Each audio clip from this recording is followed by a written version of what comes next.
Hey VC, what's going on? Craig, Spirit of Vinyl. It's Saturday night, time for another episode. Still drinking the vanilla cream ale, and today I want to jump on Darryl, the Northern Vinyl guy. He has a contest for his 1 year anniversary. So Darryl's been around for a year. He put this out about 3 weeks ago. Just now finding some time to get on to it. So he's got, I don't know, let's see, 1, 2, 3, 4, 5, 6, 7, 8, 9 questions he wants answered and wants us to show some records to or whatever. So I'm going to go ahead and get on that. Like I said, this is for Darryl, Northern Vinyl guy. I'll put a link down below. So this is going to be cool. I think this is cool. He's got a pretty cool idea here. So question 1, share a song lyric with an unusual word. So, the song lyric, unusual word, comes from this album right here and the song Mr. Crowley. Right at the end, he says, was it polemically sent? Which is a word that means arguments on controversial subjects. So, polemically, that is an unusual word. And I love, we all know Mr. Crowley. If you listen to Ozzy at all, it's one of his biggest hits. So, was it polemically sent? Which means arguments on controversial subjects. And Crowley was, always talking about magic and so on and so forth. Second question, show a record pressing that is not from your country that you live in. So the last one was also, I have a ton of Japanese stuff. So the last one was technically could have answered that, but I'm going to go ahead and show this. Iron Maiden's self-titled debut album from Japan, so I'm going to hit 2 because the band's not from my country either, and it was printed in Japan, which is also not the United States. So Iron Maiden, record pressing, not from my country. All right, question 3. Show an album from a border state or country or whatever. He's from Canada, so border countries or border state. I live in Tennessee. I looked around to see what I had because Tennessee borders like 5 different states. And I am picking Evanescence Fallen. They are from Little Rock, Arkansas. Arkansas borders the state of Tennessee on the west. So here we go. Evanescence, Little Rock, Arkansas. Fallen, this is a great record. Amy Lee's voice is tremendous, of course. This is their debut album. So Evanescence is from Little Rock, Arkansas. It's a border state. All right. Next, show a musical paraphernalia from your collection that is not a record. So I am going to show one of the oldest pieces of paraphernalia I have. Here's my original 1970s whatever Kiss lunchbox. There's the back. There's your sides. There's the bottom of it. There's the top, and I still have the thermos, but I do not have the lid. I have the thermos. It has a crack on the back. I've never opened this. I found the thermos later. I'm afraid to open it to see what's in it, what it smells like. As far as I'm concerned, that's hermetically sealed. So there's some music paraphernalia from there. All right, next question. Show an 80s album, sticking with the theme. Well, not the theme, but sticking with the last one. I have tons of 80s music. I could have picked anything, but I'm going to pick Kiss, Lick It Up. First non-makeup album, killer record, great guitar work. This came out, and I want to say it was 83, if I remember correctly. 82, 83, somewhere around there. So, this fits that criteria. 80s album, and, it's from Kiss, and you know me, guys. I'm a huge Kiss fan. All right, next question.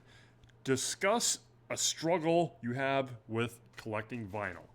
The main struggle I have with collecting vinyl is record stores. I only have one in my town. A lot of you guys who live in big cities, you have multiple choices. I'd have to take a day trip and drive to Nashville, and there's a bunch of them in Nashville, but going to Nashville, I honestly hate it. I hate being down there. But there are record stores down there, so I had to make a day trip and make it worth my time drive and pick different ones and go around or whatever. I have one in town, so that's kind of a struggle for me. The other one obviously is money. It's never enough. I spend enough as I can, and I would love to spend more. So it's not really a struggle. That's just more about me, being responsible and paying my bills. Okay. So my biggest struggle is the lack of record stores from where I live. I live in Clarksville, Tennessee. We have one record store.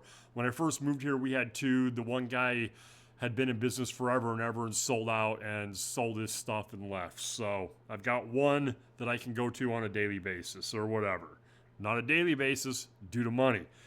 Okay, next, name a grail you're searching for. I mentioned this in the last, in the metal tag.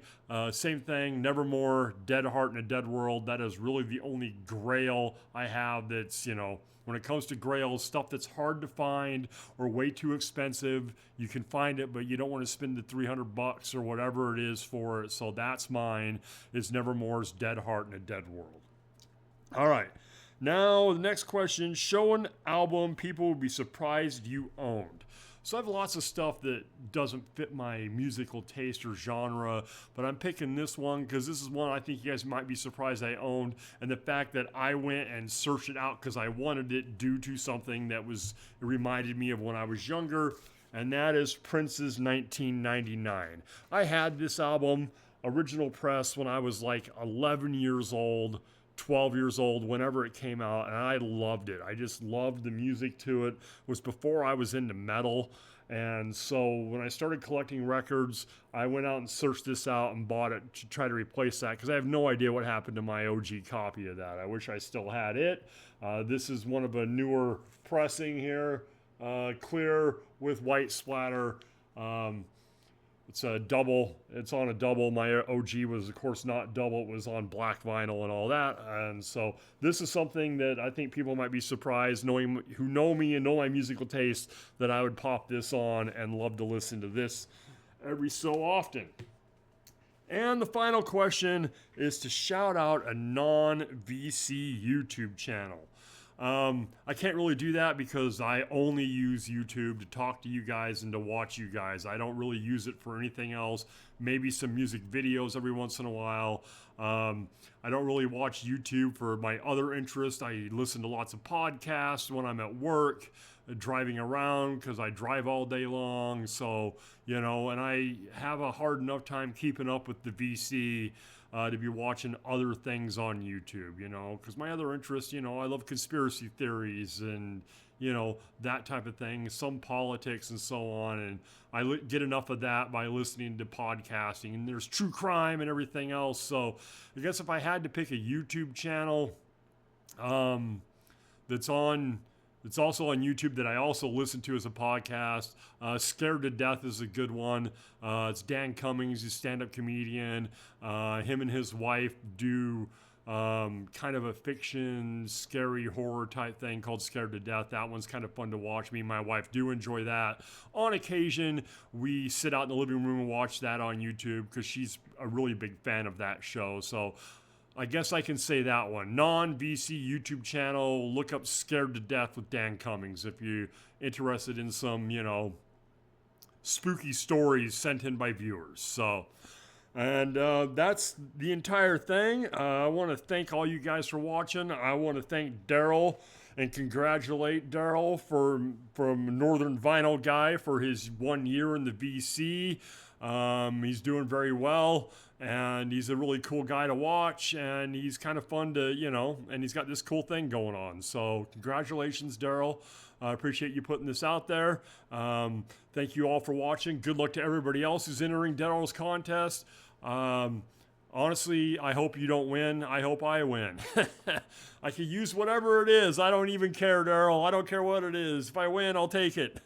All right, thanks again, guys. Appreciate it. Have a wonderful rest of your weekend. We'll talk to y'all later.